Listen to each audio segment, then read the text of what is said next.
நித்யா கொஞ்சம் வாமா வெளியில. சொல்லுங்கக்கா. வா. சொல்லுங்க என்ன என்னக்கா ஃபங்க்ஷன் நல்லபடியா முடிஞ்சிடுச்சிங்களா? சாப்பாடு நல்லா இருந்துச்சாமா?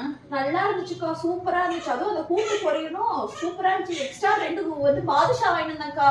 கிஃப்ட் கூட 4 வாங்கினீங்கன்னு சொன்னாங்க எல்லாரும். ஆமாக்கா, கிஃப்ட்லாம் சூப்பரா இருந்துச்சுக்கா. இருந்துச்சு இல்ல? என்ன மொய் எழுதுன நீ வந்து? 25,000க்கா.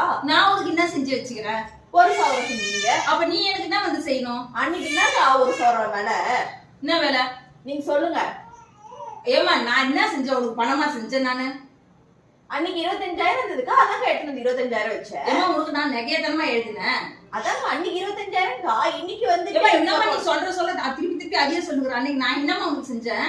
25,000 1,000 நகை செஞ்சீங்க. அதை நான் திருப்பி நான் உனக்கு நகை தானே செஞ்சேன். 25,000 நகையை செஞ்சு. இதை பாரு, நான் உனக்கு பண்ணதை எழுதி வச்சுக்கிறேன் பாரு. நீ என்ன எழுதிட்டு வந்துக்கிற எனக்கு? நான் ஒரு பவுன் செஞ்சுக்கிறேன்னா இல்லையா? ஆமாக்கா, அன்னைக்கு 1 பவுனு.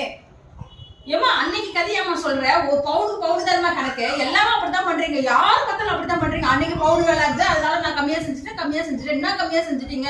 அன்னைக்கு நாங்களும் கஷ்டப்பட்டு தானே அந்த நகை வாங்கி நாங்க போட்டோம் உங்களுக்கு. அன்னைக்கு 25,000 ஆமா, அன்னைக்கு நகை எங்களுக்கு சும்மா கொடுத்தாங்க. அன்னைக்கு நாங்க அந்த ஒரு பவுனுக்கு அந்த பணத்தை எடுத்து போய் கட்டி தானே வாங்கி வந்து போட்டோம். என்ன அப்படி பண்ணிட்டிய? திரும்ப பேசுறேன். என்னமா பேசுற நீ? அன்னைக்கு உனக்கு ஒரு பவுன் நான் செஞ்சேனா இல்லையா? ஆமாக்கா, அந்த 1 பவுன் தான் 25,000 நான் கொடுத்துருக்கேன் திரும்பவும். என் நகையை கொடுமா. என்ன நகைக்கா? நான் போட்ட நகையை கொடுமா.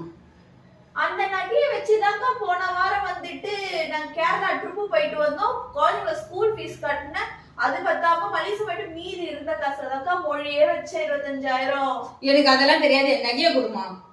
அது எங்கக்கா இங்க இருக்குது? மோட்டு தெருல இருக்குல்ல, அந்த கடையில வச்சிருக்கிறேன்க்கா. உனக்கு வேணா நீ அங்க போய் மூட்டுக்கா. அந்த கடையில போய் நான் மூட்டும் வரவே வேணாம்மா. இதுக்கப்புறம் பத்திரிக்கை எடுத்து நீ வீட்டு வாசல் பக்கம் வந்தேன்னு வச்சுக்கிய நல்லாவே தருமா. அடுத்த வாரம் காது குத்துட்டு இருக்குதுக்கா. என்னதே காது குத்தலாம்?